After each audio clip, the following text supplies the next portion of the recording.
باسم الإله الواحد الحي الناطق، آمين. تأملات في مناظرة الخليفة المهدي مع البطريرك طيماطيوس في القرن السابع في العصر العباسي، الباب السابع. اسم الموضوع: أنتم حرفتم الكتاب المقدس حاذفين الشهادات عن محمد. فقال الخليفة: كما صنع اليهود في عيسى وما قبلوه، هكذا فعل النصارى أيضا في محمد ولم يقبلوه. الجاثوليق: إن اليهود إذ لم يقبلوا المسيح استحقوا الجزاء والقصاصة، لأن التوراة والأنبياء مشحونة من البراهين والشهادات عنه، ولكن نحن لم نقبل محمدا لأنه ليس ببرهان واحد عنه في الكتاب المقدس، فلذلك ليس ذنب لنا في هذا. الخليفة: كانت هناك شهادات عن محمد في كتبكم وبراهين وشواهد كثيرة، ولكنكم حذفتم الآيات وحرفتم الكتب. الجاثوليق: من أين لكم المعلومات بأننا حرفنا الكتاب المقدس؟ وأين يوجد ذلك الكتاب الخالي من التحريف الذي تعلمتم منه أنتم إننا حرفنا كتبنا؟ ائتونا به لنرى ونتمسك به ونترك الكتب المحرفة. فمن أين تعرفون بأن الإنجيل محرف؟ وأي فائدة كانت لنا من تحريفه؟ وأي عز في الدنيا أو ثواب الآخرة؟ فلو وجد ذكر محمد في الكتاب المقدس لما كنا نرفع اسمه منه، بل كنا نقول إنه لم يأتي بعد، وليس هو هذا الذي تقولون أنتم عنه مزمعا أن يأتي. كما أن اليهود لم يحذفوا اسم المسيح من التوراة والأنبياء، بل يخاصموننا قائلين أن المسيح لم يأتي بعد إلى العالم، بل سوف يأتي. بذلك يشبهون العميان الذي ينكرون ظهور الشمس في نصف النهار. هكذا نحن أيضا لم نكن نستطيع أن نرفع اسم محمد من الكتاب، بل كنا نجادلكم عن الزمان وعن شخص كما فعل اليهود معنا نحن المسيحيين. ولكن الله يعلم مني صدقا ويشهد على ضميري سرا، لو رأيت نبوة واحدة في الإنجيل عن مجيء محمد لتركت الإنجيل وتبعت القرآن، وكنت انتقلت من هذا إلى ذاك كما انتقلت من التوراة والأنبياء إلى الإنجيل. فقال الخليفة: ماذا تقول عن القرآن؟ هل هو منزل من الله؟ الجاثوليق: ما أقول هذا ولا نقيضه. إن كان منزل من الله لا أستطيع أن أحكم بذلك، ولكن أقول إن كان كلام الله المكتوب في التوراة والأنبياء والإنجيل والتلاميذ قد ثبت كله بآيات ومعجزات ونبوات، ولكن أقول إن القرآن لم يثبت بآية واحدة ولا نبوة واحدة ولا معجزة واحدة. لهذا لو جاز قبول ما يرد هكذا بغير آيات لقبلت كتبا كثيرة. فلما أراد الله أن يثبت العهد القديم أي التوراة ثبته بآيات ومعجزات على يد موسى والأنبياء، وكذلك الإنجيل صنع آيات ومعجزات كثيرة على يد المسيح والتلاميذ، فثبت الإنجيل وأبطل العهد القديم.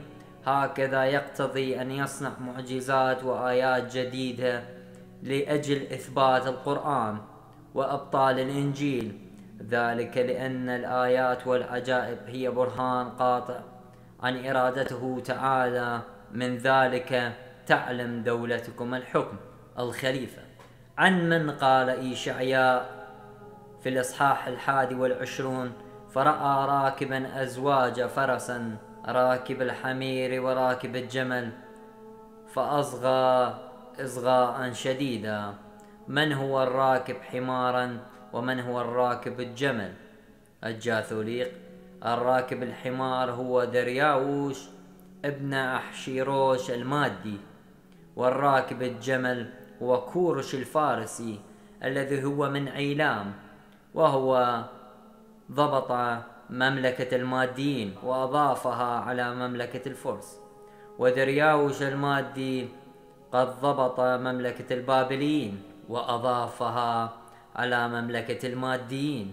الخليفة: كيف تثبت أنه يقصد مادي وفارس وليس يقصد غيرهم من الأنبياء، أي عيسى ومحمد، لأنه راكب الحمار هو عيسى وراكب الجمال هو محمد؟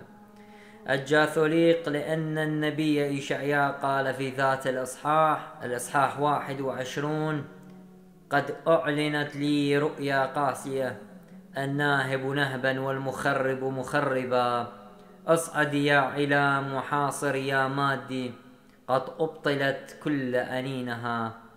فبعيلام أشار إلى كورش الفارسي الراكب الجمل، وبمادي أشار إلى درياوش الراكب الحمار، وأيضا كعادة النبوة يرمز عن بلادهم بالراكب جمالا والراكب حمارا. ثم قال النبي إشعياء في الإصحاح 21 أيضا في الآية 9: هو ذا راكب من الرجال أزواج من الفرسان. فأجاب وقال: سقطت بابل، وجميع تماثيل آلهتها المنحوتة كسرها إلى الأرض. فيشير إشعياء بهذه الآية عن درياوش المادي وكورش الفارسي وعن إسقاطهم مملكة بابل. الخليفة: لماذا شبهت هذه الممالك براكب جمل وراكب حمار؟ الجاثوليق: شبه درياوش ابن أحشيروش المادي بالراكب الحمار لأنه كان ضعيفا ورخوا، وأيضا لأنه من ناحية الماديين توجد على الأكثر حميرا في بلادهم. أما من ناحية كورش الفارسي ملك عيلام شبه براكب الجمل لأنه كان عظيما وقويا وصبورا، لذلك شبه الله مملكة الماديين بالحمار ومملكة الفرس بالجمال.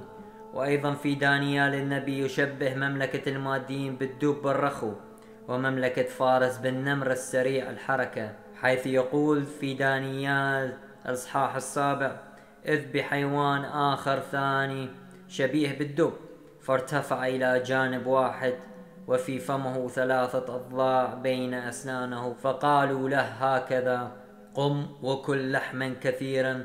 وبعد هذا كنت أرى وإذ بآخر مثل النمر، وله على ظهره 4 أجنحة طائرة، وكان للحيوان 4 رؤوس، وأعطي سلطانا. وأيضا يشبه دانيال مملكة الماديين بالفضة لأنها لينة، ومملكة فارس بالنحاس لصلابتها، كما جاء في دانيال الإصحاح 2: رأس هذا التمثال من ذهب جيد، صدره وذراعه من فضة، وبطنه وفخذه من نحاس.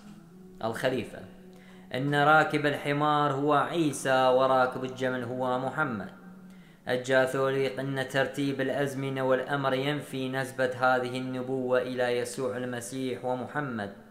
وفي هذا الموضوع تعلم حقيقة من ملاحظة الأزمنة ورؤية النبوات من الأنبياء، إن لفظ الحمار تشير إلى الماديين، ولفظ الجمل يشير إلى العيلاميين لا إلى أشخاص آخرين. فربما أطلق أناس عبارة راكب الحمار اضطرارا على يسوع، كما قال زكريا النبي في الإصحاح 9: وذا ملكك يأتيك وهو عادل ومنصور وديع وراكب حمارا وجحشا ابن أتان. أما راكب الجمل فلا يمكن أن تطلق على محمد البتة. الخليفة: ولماذا لا يمكن أن تطلق على محمد؟ الجاثوليق: لأن يعقوب تنبأ وقال في تكوين الإصحاح 49: لا يزول قضيب من يهوذا، أي قضيب الحكم، ومشترع من بين رجليه، أي ذو النبوة، حتى يأتي شلوة الذي معناه المرسل، أي يسوع المسيح، له الملك والحكم والنبوة. وله يكون خضوع الشعب، رابطا بالكرامة جحشه، وبالجفن ابن آتانه، غسل بالخمر لباسه، وبدم العند ثوبه. بذلك يبين يعقوب المذكور أن الأنبياء ونبوات تنتهي بعد مجيء المسيح الذي هو شيلوه أي المرسل. وأيضا قال في دانيال النبي الإصحاح 9: فأعلمهم وأفهمهم أنه من خروج الأمر لتجديد أورشليم وبناءها إلى المسيح الرئيس 7 أسابيع و62 أسبوعا، يعود ويبني سوق وخليج في ضيق الأزمنة، وبعد 62 أسبوعا يقطع المسيح وليس له، وشعب رئيس آتي يخرب المدينة والقدس، وانتهاءه بغمرة، وإلى نهاية حرب وخراب قضي بها.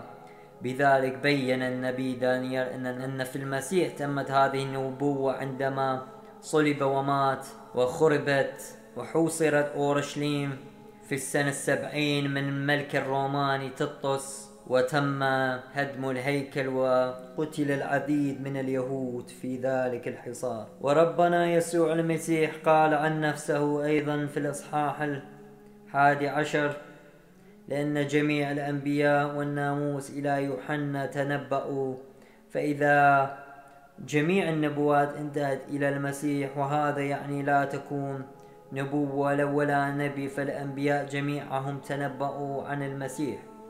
يسوع المسيح علمنا عن أسرار الملكوت، فلم يعد يفيدنا أن نكتسب معرفة أخرى داخل الأمور البشرية والأرضية بعد اكتسابنا معرفة سر اللاهوت وملكوت السماوات، لأن الأنبياء تنبأوا تارة عن أمر هذا العالم والممالك، وتارة عن ظهور كلمة الله بالجسد. وأما يسوع المسيح فلم يعلمنا عن هذه الأمور البشرية بل عن الأمور الإلهية. كما قلنا، فإذ جميع النبوات انتهت إلى المسيح، وهذا يعني لا تكون نبوة ولا نبي، فالأنبياء جميعهم تنبأوا عن يسوع المسيح كما رأينا. ومن عهد المسيح فيما بعد يبشر بملكوت الله بالكلمة والقوة وبالآيات والمعجزات لخلاص البشر. فعبثا أن يكون اعتقادنا في نبوة أخرى بعد تجسد كلمة الله المسجود لها، لأنه ترتيب الحسن والجيد يصعدنا من الأسفل إلى فوق، أي من الأمور البشرية إلى الأمور الإلهية. أما أن ننزل من الأمور السماوية إلى الأمور الأرضية فهو ترتيب مرذول ومعكوس. الخليفة: فإذا ينبغي عليك أن تقبل كلام النبي الجاثوليق عن أي كلام وأي نبي.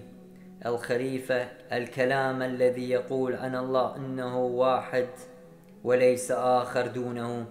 الجاثوليق: أن الإيمان بالإله الواحد قد تعلمته من التوراة والأنبياء والإنجيل، وبه أنا متمسك ومن أجله أموت. الخليفة: ولكنك تقول إن الإله مثلث واحد. الجاثوليق: أنا أعترف وأؤمن أن الله واحد مثلث في الأقانيم، الله واحد بالجوهر الإلهي، ومثلث بالأقانيم، الآب والكلمة والروح القدس، ليس واحدا بالأقانيم، واحدا بالطبيعة، كما ثبتنا وقلنا إنافا.